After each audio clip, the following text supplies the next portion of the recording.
Hi, I'm Charles with Anicap. This is my recap for the anime Buchigiri.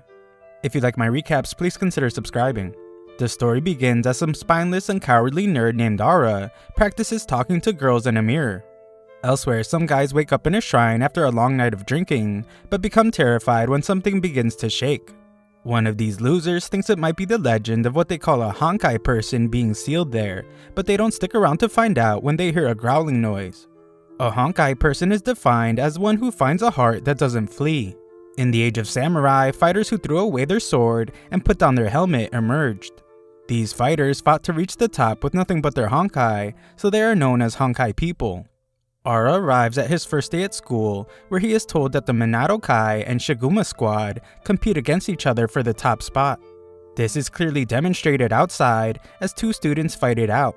It's clear that Ara couldn't be less interested in all the fighting, and he only wants to know if there are any cuties in his class.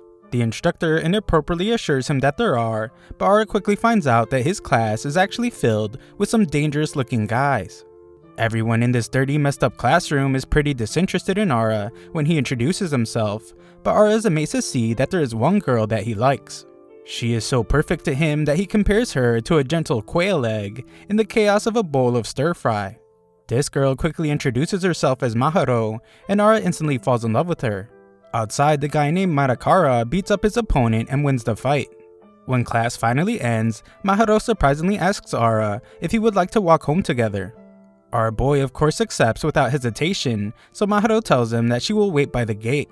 Ara has prepared his entire life for this very moment, so he rushes off in the manliest way possible. Some green-headed dude trips him though, and his buddy joins in to intimidate Ara. Ara uses the oldest trick in the book to get away, but he quickly runs into the stone wall that is Matakara. The other bullies close in on him, so Ara realizes that he's about to get beat up. Just then, Matakara surprisingly already knows Ara's name, but Ara doesn't recognize him. Ara thinks real hard about his name, even though his stomach is beginning to hurt, and eventually remembers that they were close friends when they were younger. Ara seemed to be like an older brother to Matakara, and Matakara couldn't be happier to see him after 5 years. Matakara tells his goons that Ara is his old buddy, and they used to train together to become honkai people. He explains that Ara was always really strong, but the goons don't see it. Matakara wants him to hang out with them, but Ara doesn't seem to share the enthusiasm for meeting again, and leaves. Ara thinks that he has some seriously bad luck for seeing Matakara again. He rushes off to meet with his future wife, but unfortunately she is long gone. The dweebs from earlier eat at the restaurant Ara lives in, and he tells his nosy mom that he met a nice quail egg. Ara takes over the kitchen for a while, and overhears the guys talking about what might have been sealed in the shrine. At the Shiguma base, the guy that Matakara beat up apologizes to his squad's leader for losing. This guy explains that Matakara was surprisingly a nice guy, and the leader makes a joke about him falling in love. The leader quickly stops all the laughing with a kick to this guy's face, and this guy with a bunch of piercings just continues to enjoy his meal. At night, Ara thinks about his past with Matakara and how he once just watched his old friend get bullied. The next day, the poor teacher tries to teach this group of hoodlums, and Ara wonders where his crush is. At lunch, he prepares to eat his heartfelt meal and is shocked to find Maharo there. Maharo explains that she is skipping class, and Ara apologizes for not meeting with her the day before. She doesn't care at all and awkwardly asks if they could become friends. Of course, Ara jumps at the opportunity, and this really forward girl asks him to hang out on Saturday. Matakara calls out to him from below, and his green-headed buddy wonders if Ara is really that strong. Matakara explains that Ara is strong, brave, and cool, and he really admires him. This green dude is clearly jealous and doesn't understand at all. Goldilocks notices that Ara is talking to Maharo, so he determines that he needs to urgently tell Matakara about this, but Greenhead stops him. He thinks things would be more interesting this way, and they should just let their school's tradition play out. At some shop, Ara gets excited to have picked out the perfect stone to carve, but the bullies surprisingly arrive and take him to an arcade. Greenhead wants them to get along from now on, but Ara's stomach begins to hurt again. Broccoli Hair sees that trouble has arrived, so he gets his ponytailed friend out of there. Ara wins his game, but some dudes in white notice that Ara isn't part of the Minato or Shiguma gangs. Ara points out that he would never take part in stuff like that, but that proves to be the wrong answer. These guys can't believe that he would just walk in the arcade so comfortably without being part of a gang, and point out to him that this is their turf. Ara tries to get away, but the guys stop him as he is their 100th catch. Ara does manage to get away, albeit without most of his clothes, but the guys continue to chase him as they want to rob him of everything. His so-called new friends have a good laugh, and Greenhead realizes that he was right and Ara isn't tough at all. With few places to run, Ara finds himself taking shelter inside the shrine. As the bullies try to break in, Ara knocks over one of the sealed boxes and a mysterious gun pops out. The bullies eventually barge in, so Ara takes the gun to threaten them with. These guys laugh at the old broken down gun and approach him anyway. Ara fires the mysterious gun, but it ricochets all over the place, and the bullet just ends up hitting him in the head. The bullies think he is a goner, so they get out of there, but Ara eventually wakes up. The bullet seems to be lodged in his head, and a strange mist comes out of it. Just then, a small tornado forms, and a magical being called a Majin appears before Ara. This Majin's name is Senya, and he offers to grant Ara a wish.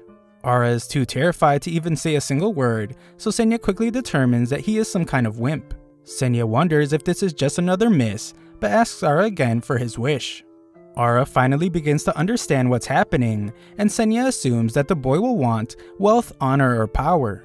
Ara hardly needs any time to think about it, and instantly wishes to develop plot with the girl for the first time.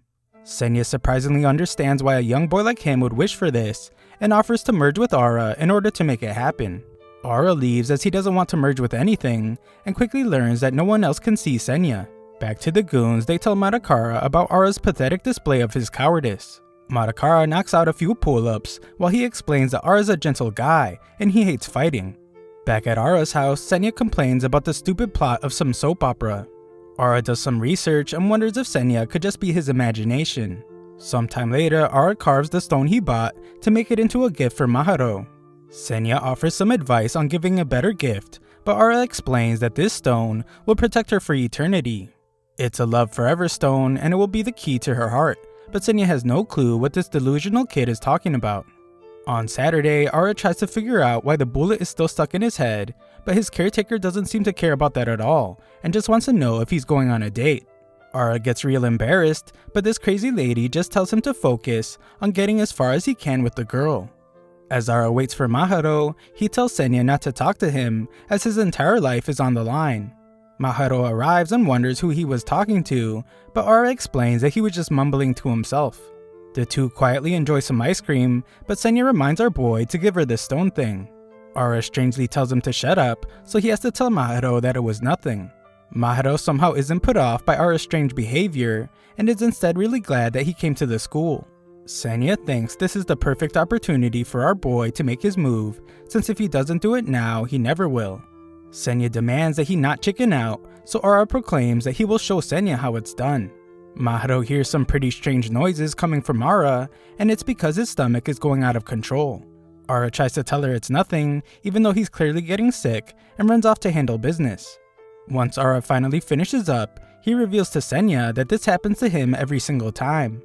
Ara shamefully returns to Maharo, but she is still somehow into Ara, and is just glad that he came back in time. Ara finally finds the courage to give her the stone he made, and she stares at how her name is carved poorly. Ara slowly declares how much he likes her, but he is interrupted by a gang.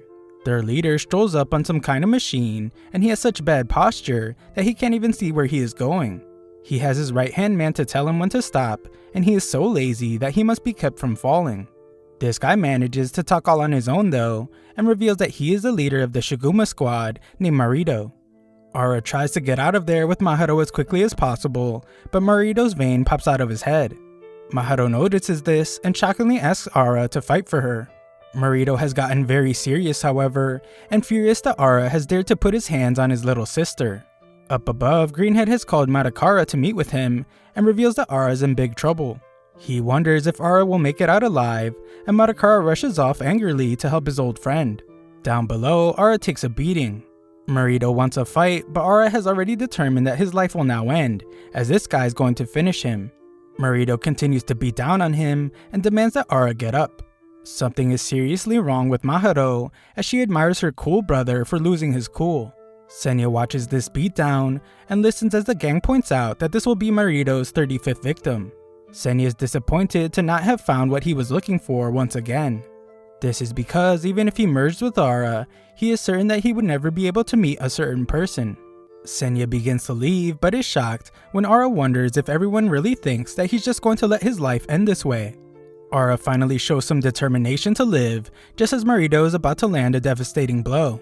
Senya becomes extremely excited and demands that Ara say what it is that he truly wishes for. Ara prepares to say what he wants, and we see that Madoka is rushing to him.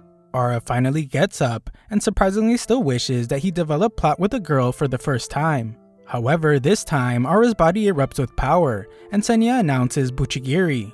Ara shockingly stops Marito's kick, and as he prepares a counterattack, it becomes clear that he has merged with Senya. Ara's bicep becomes so huge that it bursts from his shirt, and he lands a devastating punch on Marito.